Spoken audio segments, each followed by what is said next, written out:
1981년 싱가포르 한 가족의 평범한 집에서 도저히 믿을 수 없는 일이 벌어집니다. 부모가 잠시 집을 비운 사이 어린 사남매가 모두 살해된 채 발견된 겁니다. 문은 잠겨 있었고 강제로 침입한 흔적은 없었습니다. 그리고 경찰은 곧 깨닫게 됩니다. 이 사건의 범인은 아이들이 경계하지 않았던 사람이었다는 걸. 오늘 이야기할 사건은 싱가포르 역사상 가장 충격적인 범죄 중 하나로 남은 퉁쿠린 사남매 참살 사건입니다.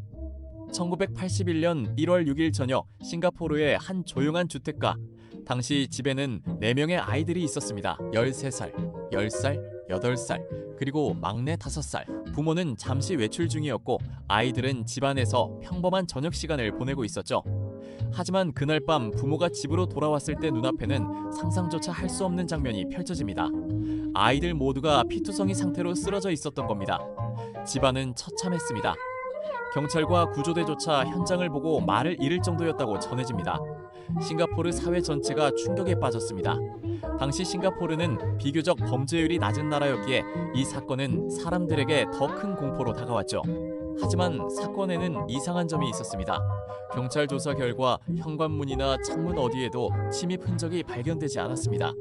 누군가 억지로 들어온 흔적이 전혀 없었던 겁니다. 즉 범인은 아이들이 스스로 문을 열어줄 정도로 익숙한 사람이었거나 아예 자연스럽게 드나들 수 있는 인물이었다는 뜻이었죠. 게다가 범행 수법 역시 이상했습니다. 범인은 매우 짧은 시간 안에 범행을 끝냈고 현장을 빠르게 빠져나갔습니다.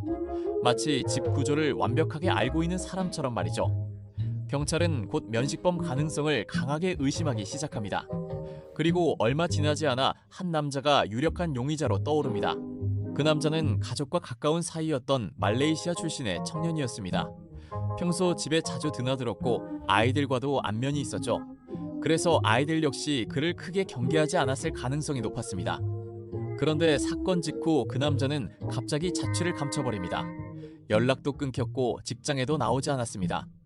경찰은 즉시 그를 추적하기 시작했지만 이미 그는 싱가포르를 떠난 뒤였죠. 이후 국제 수배가 내려졌고 몇 년 뒤 말레이시아에서 결국 체포됩니다.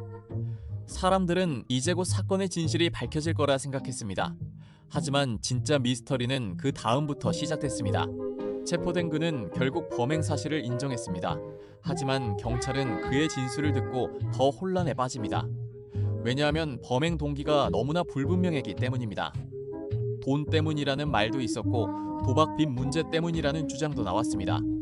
또 어떤 사람들은 평소 가족에게 품고 있던 불만과 분노가 폭발했다고 이야기했죠.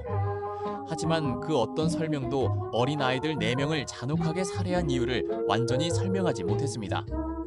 특히 많은 사람들은 왜 아이들까지 전부 죽여야 했는가라는 부분에서 큰 충격을 받았습니다. 일부 수사 관계자들조차 범인의 정신 상태에 문제가 있었을 가능성을 언급했다고 전해집니다.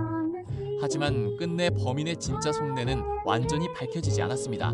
이 사건 이후 싱가포르 사회는 크게 흔들렸습니다. 사람들은 더 이상 아는 사람이라 안전하다라고 생각하지 못하게 됐죠. 특히 아이들에게 낯선 사람뿐 아니라 가까운 사람도 항상 조심해야 한다는 교육이 강조되기 시작했습니다. 그리고 이 사건은 지금까지도 싱가포르 역사상 가장 충격적인 참살 사건 중 하나로 남아 있습니다. 시간이 많이 흘렀지만 당시 사건을 기억하는 사람들은 아직도 말합니다. 그 사건 이후 도시는 이전과 달라졌다고. 세상에서 가장 무서운 존재는 어쩌면 얼굴 없는 괴물이 아닐지도 모릅니다. 아무렇지 않은 얼굴로 우리 곁에 서 있던 평범한 사람. 그 사람이 어느 날 갑자기 악몽이 될 수도 있다는 사실. 지금까지 싱가포르 사남매 참살 사건이었습니다.